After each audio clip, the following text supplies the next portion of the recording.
Thank you very much, everybody. It's a great honor to have Prime Minister Mark Carney with us. As you know, just a few days ago, he won a very big election in Canada. And I think I was probably the greatest thing that happened to him, but I can't take full credit. His party was losing by a lot, and he ended up winning, so I really want to congratulate him. It was probably one of the greatest comebacks in the history of politics, maybe even greater than mine. But I want to just congratulate you. That was a great election, actually. We were watching it with interest, and I think Canada chose a very talented person, a very good person, because we spoke before the election quite a few times. And it's an honor to have you at the White House and the Oval Office. And you see the new and improved Oval Office as it becomes more and more beautiful with love. You know, we handle it with great love and 24-karat gold. That always helps too. Right? But it's been a lot of fun. We're going over some of the beautiful pictures that were stored in the vaults that were for many, many years, in some cases over 100 years. They were stored in vaults of the great presidents, or almost great presidents, all having a reason for being up, every one of them. So it's very interesting. But I just want to congratulate you, and ran a really great race. I watched the debate. I thought you were excellent, and I think we have a lot of things in common. We have some tough points to go over, and that'll be fine. We're going to also be discussing Ukraine, Russia, the war, because Mark wants it ended as quickly as I do. I think it has to end. We had some very good news last night. The Houthis have announced that they are not, or they've announced to us at least, that they don't want to fight anymore.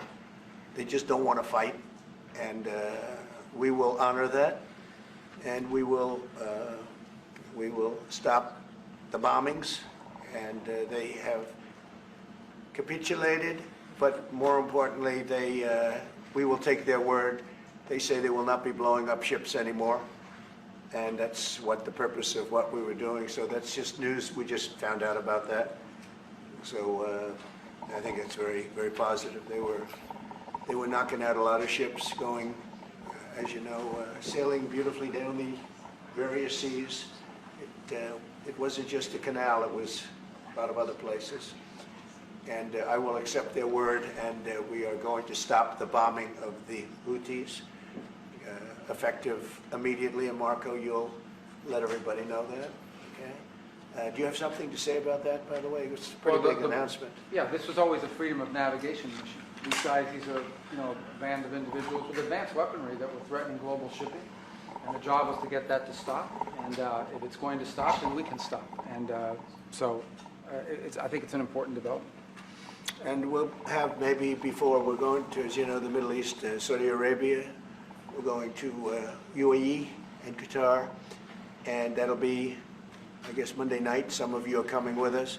I think before then we're going to have a very, very big announcement to make, like as big as it gets, and I won't tell you on what, but it's going to, and it's very positive.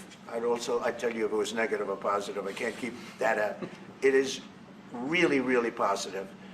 And that announcement will be made either Thursday or Friday or Monday before we leave. But it'll be one of the most important announcements that have been made in many years about a certain subject, very important subject. So you'll all be here. Mark, would you like to say a few words? Well, thank you, Mr. President. I'm on the edge of my seat, actually. But thank you for your hospitality and above all for your leadership. You're a transformational president, focus on the economy with a relentless focus on the American worker, securing your borders, ending the scourge of fentanyl and other opioids, and securing the world. And I've been elected with my colleagues here, with the help of my colleagues here. I'm going to spread the credit to transform Canada. With a similar focus on the economy, securing our borders, again on fentanyl, much greater focus on defense and security, securing the Arctic and developing the Arctic. And the history of Canada and the U.S. is we're stronger when we work together, and there's many opportunities to work together. And I look forward to, addressing some of those issues that we have, but also finding those areas of mutual cooperation so we can move forward. That's great. Very nice. Thank you very much. It's a very nice statement. Mr. President, is USMCA dead? No, it was actually very effective, and it's still very effective, but people have to follow it. So, that's been a problem. People haven't followed it. But it was a transitional step a little bit, and as you know, it terminates fairly shortly. It gets renegotiated very shortly. But I thought it was a very positive step from NAFTA. NAFTA was the worst trade deal in the history of our country, probably in the history of the world. And this was a transitional deal, and we'll see what happens. We're going to be starting to possibly renegotiate that if it's even necessary. I don't know that it's necessary anymore, but it served a very good purpose. And the biggest purpose it served is we got rid of NAFTA. NAFTA was a very unfair deal for the United States. Very, very terrible deal. It should have never been made. It was made many years ago, but it should have never been made. Mr. President, Canada and the United States, would you like to see your first trade deal be with Canada, our neighbors in the world? I would love that. Look, I have a lot of respect for this man, and I watched him come up, in a sense, through the ranks when he wasn't given much of a chance, and he ran a really great campaign. He did a really great debate. I think that debate was very helpful. I was going to raise my hand. I don't know if that's good or bad. I shouldn't say that. That might hurt you. But no, he ran a really great election, I thought. And yeah, something could happen. Something could happen. What's the top concession you want out of Canada? The top concession you want out of Canada? Concession? Yes. Friendship. But that's not a concession. No, we're going to be friends with Canada. Regardless of anything, we're going to be friends with Canada. Canada is a very special place to me. I know so many people that live in Canada.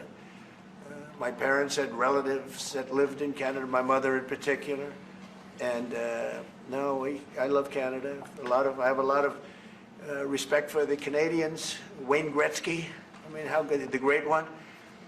You happen to have a very, very good hockey player right here on the Capitals, who I have a lot of respect. He is a big, tough cookie, too. Just broke the record. And he's a great guy. And, we had the team here, and I got to know a lot of the players. But now, Canada is a very special place. So, Mr. President, and Mr. Prime Minister, I'd like to get your response to this too. Mr. President, you had said that Canada should become the 51st state. Yeah. No. Well, I still believe that, but it takes two to tango, right? But no, I do. I mean, I believe it would be a massive tax cut for the Canadian citizens. You get free military, you get tremendous medical cares and other things. There would be a lot of advantages, but it would be a massive tax cut. And it's also a beautiful, as a real estate developer, I'm a real estate developer at heart. When you get rid of that artificially drawn line, somebody drew that line many years ago with like a ruler, just a straight line right across the top of the country. When you look at that beautiful formation when it's together, I'm a very artistic person, but when I looked at that beauty, I said that's the way it was meant to be. But I do feel it's much better for Canada, but we're not going to be discussing that unless somebody wants to discuss it. I think that there are tremendous benefits to the Canadian citizens, tremendously lower taxes, free military, which honestly we give you essentially anyway because we're protecting Canada if you ever had a problem. But I think it would really be a wonderful marriage because it's two places that get along very well. They like each other a lot.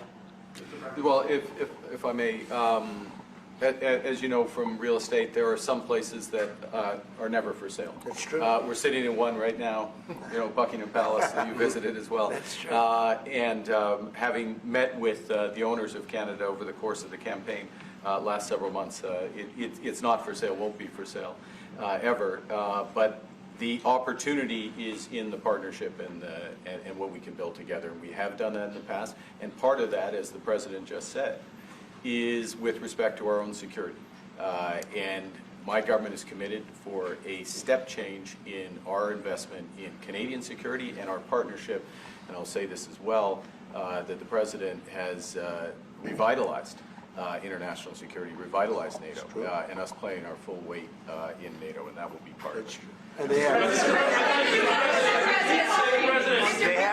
I must say, Canada is stepping up the military participation because Mark knew, you know, they were low, and now they're stepping it up, and that's a very important thing. But never say never. Never say never.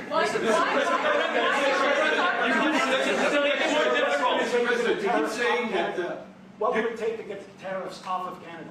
Well, we'll be talking about different things. You know, we want to protect our automobile business, and so does Mark.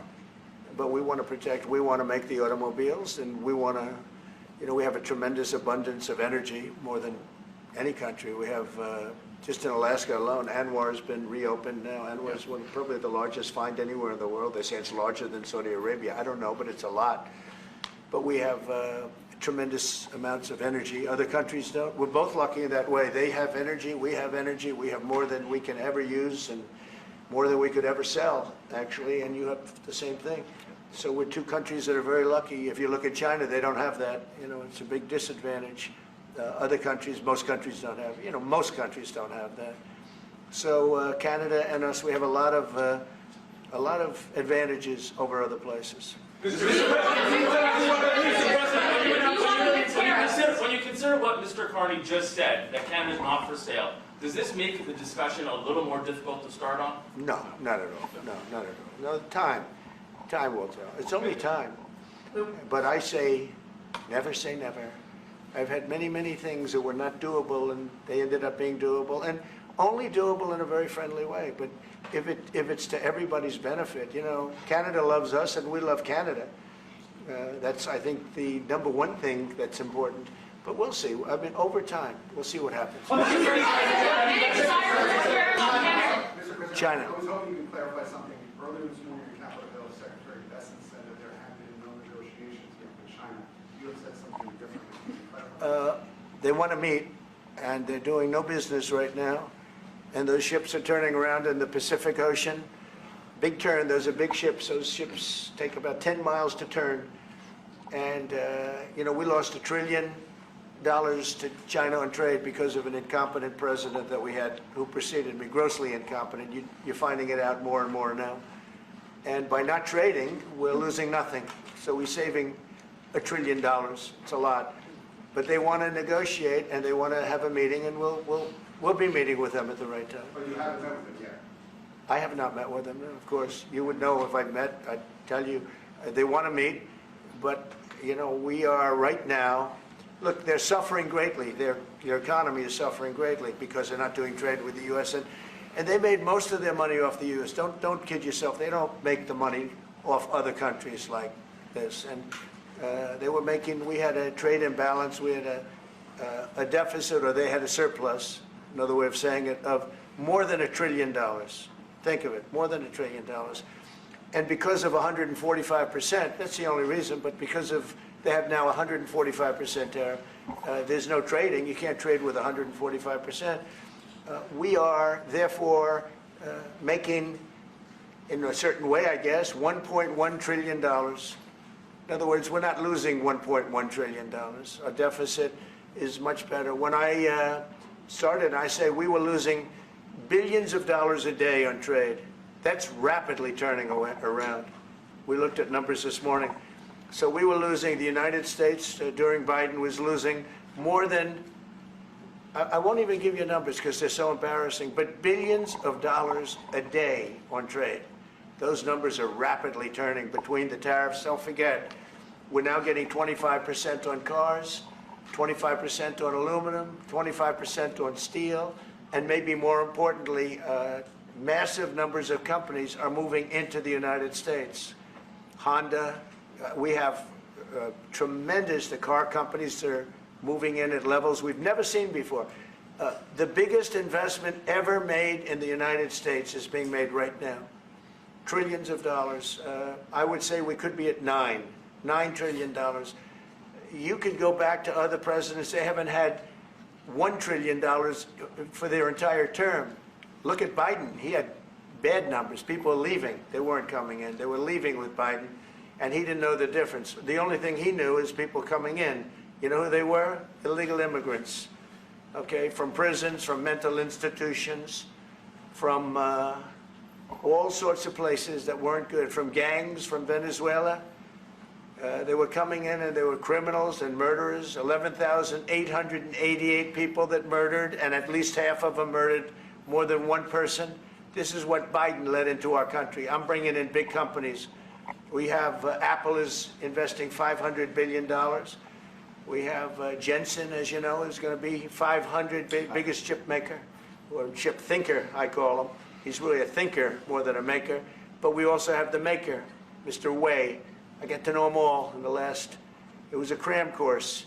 But they're all moving into America because of the tariffs. And I don't think people have appreciated it. Some people do, some of the smart people do. So we have more money coming in. It's really an amazing thing. We have more money being invested in the United States now than at any time ever before in our history, and it's not even close. And I think the real number could be 9 or 10 trillion. We don't know everybody that's doing it. We have many. I just heard about a plant that's being built right now, a very, very top-of-the-line company, and they didn't come to the White House. They're just doing it because they're making it, because if they build here, there are no tariffs. And this is the big market. This is the market. That sets us apart from it. This is the market where everyone wants to be. Now, if I didn't come here and do this, all of a sudden we wouldn't be the market where everyone wants to be. So we're able to do it in time. But we're going to have a great announcement, and I'm not necessarily saying it's on trade. Going to the beginning, we're going to have a great announcement over the next few days, an announcement that will be so incredible, so positive. And I'm not saying, I don't want you to think it's necessarily on trade. Just to finish, we also have a situation, because everyone says, when are you going to sign deals? We don't have to sign deals. We could sign 25 deals right now, Howard, if we wanted. We don't have to sign deals. They have to sign deals with us. They want a piece of our market. We don't want a piece of their market. We don't care about their market. They want a piece of our market. So we can just sit down, and I'll do this at some point over the next 2 weeks, and I'll sit with Howard and Scott and with our great vice president, who has done a really good job. We have some good news to report on a lot of fronts. But JD will be there, and Marco, and we're going to sit down, and we're going to put very fair numbers down, and we're going to say, here's what this country, what we want, and congratulations, we have a deal. And they'll either say, great, and they'll start shopping, or they'll say, not good, we're not going to do it. And I say, that's okay, you don't have to shop. Now, we may think, well, they have a right, you know, that maybe we were a little bit wrong, so we'll adjust it. And then you people will say, oh, it's so chaotic. No, we're flexible. But we'll sit down, and we'll, at some point, in some cases, we'll sign some deals. It's much less important than what I'm talking about. For the most part, we're just going to put down a number and say, this is what you're going to pay to shop. And it's going to be a very fair number. It'll be a low number. We're not looking to hurt countries. We want to help countries. We want to be friendly with countries. But you keep writing about deals. When are we going to sign? When? It's very simple. We're going to say, in some cases, we want you to open up your country. In some cases, we want you to drop your tariffs. I mean, India, as an example, has one of the highest tariffs in the world. We're not going to put up with that. And they've agreed already to drop it. They'll drop it to nothing. They've already agreed. They would have never done that for anybody else but me. So we're going to put down some numbers, and we're going to say our country is open for business. And they're going to come in, and they're going to pay for the privilege of being able to shop in the United States of America. It's very simple. It's very simple. So I wish they'd keep, stop asking, how many deals are you signing this week? Because one day we'll come and we'll give you 100 deals. And they don't have to sign. All they have to do is say, oh, we'll start sending our ships right now to pick up whatever we want, or to bring whatever we want. It's very, very simple. And I think my people haven't made it clear. We will sign some deals, but much bigger than that is we're going to put down the price that people are going to have to pay to shop in the United States. Think of us as a super luxury store, a store that has the goods. You're going to come and you're going to pay a price, and we're going to give you a very good price. We're going to make very good deals, and in some cases we'll adjust. But that's where it is. And we've been ripped off by everybody for 50 years, and we're just not going to do that anymore. We can't do that. And we can't let any country do that to us. We're just not going to do it anymore. On the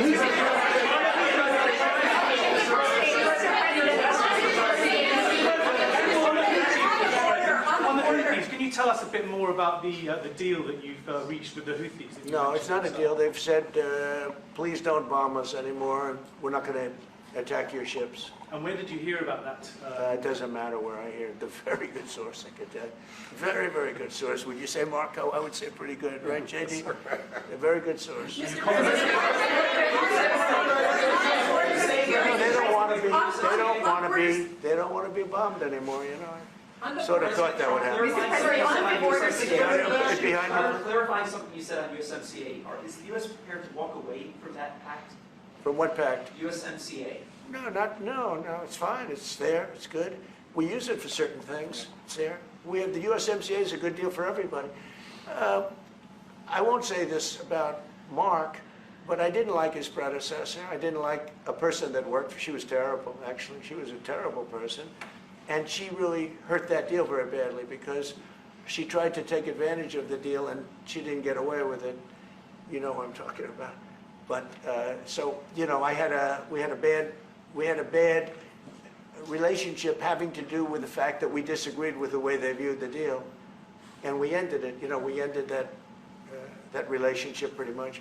The USMCA is great for all countries. It's good for all countries.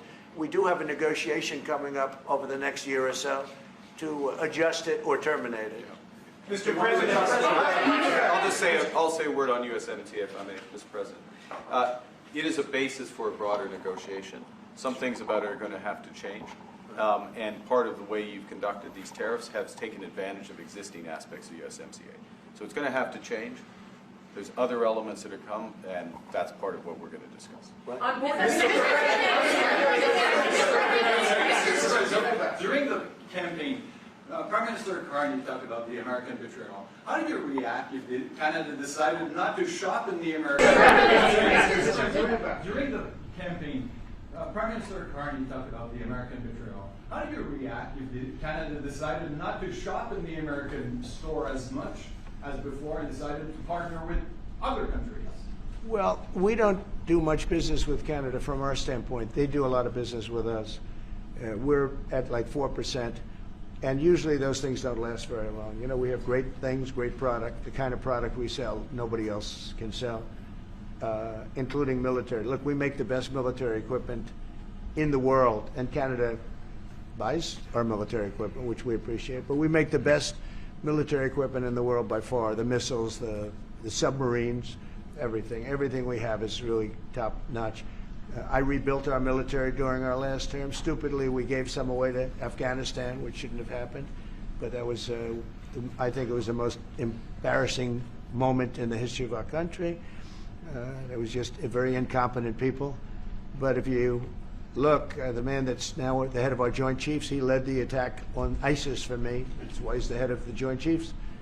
And Raisin Kane, he was unbelievable. And as you know, we defeated ISIS in 3 weeks. It was supposed to take 5 years. We did it in 3 weeks. And he ran the campaign. I said, I like him.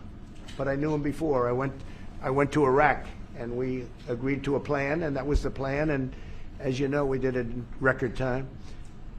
So we have, you know, we have the best equipment in the world. We have the best, a lot of things. And but Canada does a lot more business with us than we do with Canada. Yeah. Mr. President, can I ask you about your investments, Mr. President? When do you think the investments that you've announced, the trillions, will finally hit the economic data this year? When you're saying about the tariffs? No, about the investments that you've announced. You've announced. Oh, it's hitting right now. Look, they're already starting AI plants. These are not people that look for financing. That's a good thing. You know, in real estate, you get a site, then you have to look for financing. You have to get your zoning. You know, 5 years later, you start building. You get a bank, then the bank's no good. Yeah, these people have massive amounts of cash. The CHIPS Act was a ridiculous thing because that doesn't get them to build. All we did is hand very wealthy companies money. The CHIPS Act that was done by Biden, billions. We give them billions of dollars. They don't even have to do anything with it.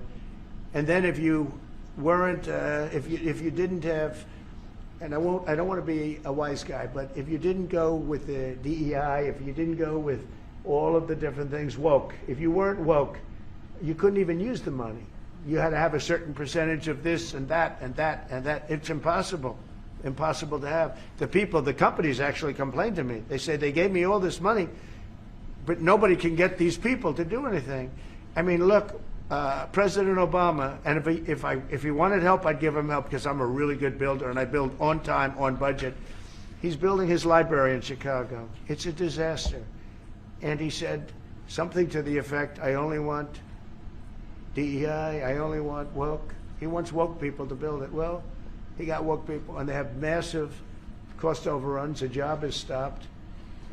I don't know. It's a disaster. And I don't like that happening because I think it's bad for the presidency that a thing like that should happen. He's got a library that's a disaster.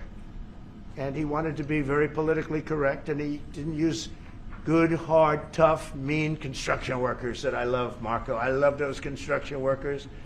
But he didn't want construction workers. He wanted people that never did it before, and he's got a disaster in his hands.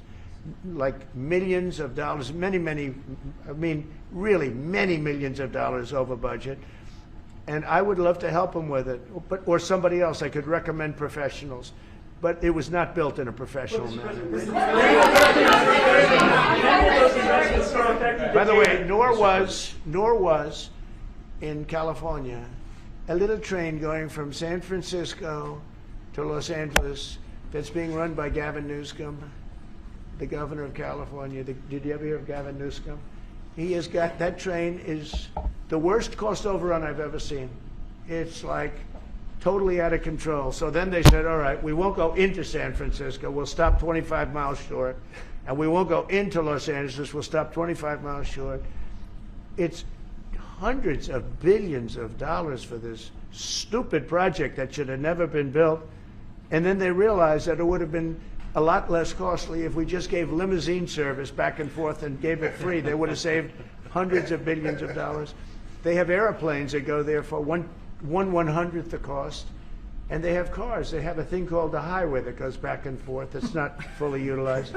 And they got involved with this project. And Gavin, I always liked Gavin. I had a good relationship with him. I just got him a lot of water. I sent in people to open up that water because he refused to do it. And we just got him a lot of water. If they would have had that water, and if they would have done what I said to do, they wouldn't have had the fires in Los Angeles. Those fires would have been put out very quickly. But if you think about it, and you got to take a look at this, it's the worst cost overrun I've ever seen. I've watched a lot of stupid people build a lot of stupid things, but that's the worst cost overrun I've ever seen, what's happening between San Francisco and Los Angeles. And you ought to ask about that, because this government is not going to pay. I told our very great new Secretary of Transportation, he's doing a good job, Sean Duffy, I said, we're not going to pay for that thing. It's out of control. This is something that you don't have things like this. It's not even conceivable. Like 30 times over budget, 30 times. It's the craziest thing and now it's hundreds of, it was supposed to be a simple train. And I think the media should take a look at it. And I'd love him to run for president on the other side. I'd love to see that. But I don't think he's going to be running, because that one project alone, well, that and the fires and a lot of other things, pretty much put him out of the race. Mr. President, what changes would you like to see to the USMCA? Or what changes would you like to make? We're going to work on some subtle changes, maybe. I don't even know if we're going to be dealing with the USMCA. We're dealing more with concepts right now. Look, right now, we're doing trade. We have trade. They're paying a tariff on cars and steel and aluminum. And I think we have a baseline of 10% or something like that for the tariffs. But we're getting along very well. Right now, going no further, but we have an agreement. We did something with even parts. You want to discuss that, Howard, with respect to Canada, which helps Canada out? Sure. So we've made an arrangement with the car companies that 15% of their USMCA parts are included, and then 15% of foreign parts from the manufactured suggested retail price are not tariffed, to help domestic manufacturing really thrive. So it gave them a chance to be able to build their car parts factories if they're going to. A lot of these companies already have factories, and what they have to do is just fill them out. But they're able to build them in the United States, so we gave them a pretty substantial period of time. Just to clarify, Mr. President, is there anything the Prime Minister can say to you today to change your mind on tariffing Canada? Tariffing cars? Tariffing Canada. Is there anything he could say to you in the course of your meetings with him today that would get you to lift tariffs on Canada? No, Why not? just the way it is. What's your first state? If Canadians don't want it, would you respect that? Sure I would. But this is not necessarily a one-day deal. This is over a period of time they have to make that decision. Yes, go ahead. Yeah, if I may. Respectfully, Canadians' view on this is not going to change on the 51st day. Secondly, we are the largest client of the United States in the totality of all the goods. So we are the largest client of the United States. We have a tremendous auto sector between the two of us, and the changes they've made have been helpful. 50% of a car that comes from Canada is American. That's not like anywhere else in the world. And to your question about is there one thing? No, this is a bigger discussion. There are much bigger forces involved, and this will take some time and some discussions, and that's why we're here, to have those discussions, and that is represented by who's sitting around the table. See, the conflict is, and this is very friendly. We're not. This is not going to be like we had another little blow up with somebody else. That was a much different. This is a very friendly conversation, but we want to make our own cars. We don't really want cars from Canada, and we put tariffs on cars from Canada, and at a certain point, it won't make economic sense for Canada to build those cars. And we don't want steel from Canada because we're making our own steel, and we're having massive steel plants being built right now as we speak. We really don't want Canadian steel, and we don't want Canadian aluminum and various other things because we want to be able to do it ourselves. And we, because of past thinking of people, we have a tremendous deficit with Canada. In other words, they have a surplus with us. And there's no reason for us to be subsidizing Canada. Canada's a place that will have to be able to take care of itself economically. I assume they can. I will tell you that Trudeau, when I spoke to him, I used to call him Governor Trudeau. I think that probably didn't help his election. But when I spoke to him, I said, so why are we taking your cars? Why are we taking we want to make them ourselves. I mean, I said, and if the price of your cars went up, or if we put a tariff on your cars of 25%, what would that mean to you? He said that would mean the end of Canada. He actually said that to me. And I said, that's a strange answer, but I understand his answer. But no, I mean, it's hard to justify subsidizing Canada to the tune of maybe $200 billion a year. We protect Canada militarily, and we always will. We're going to, that's not a money thing. But we always will. But, it's not fair. But why are we subsidizing Canada $200 billion a year, or whatever the number might be? It's a very substantial number. And it's hard for the American taxpayer to say, gee whiz, we love doing that. Thank you very much. We're going to have a very substantial. Thank you very much.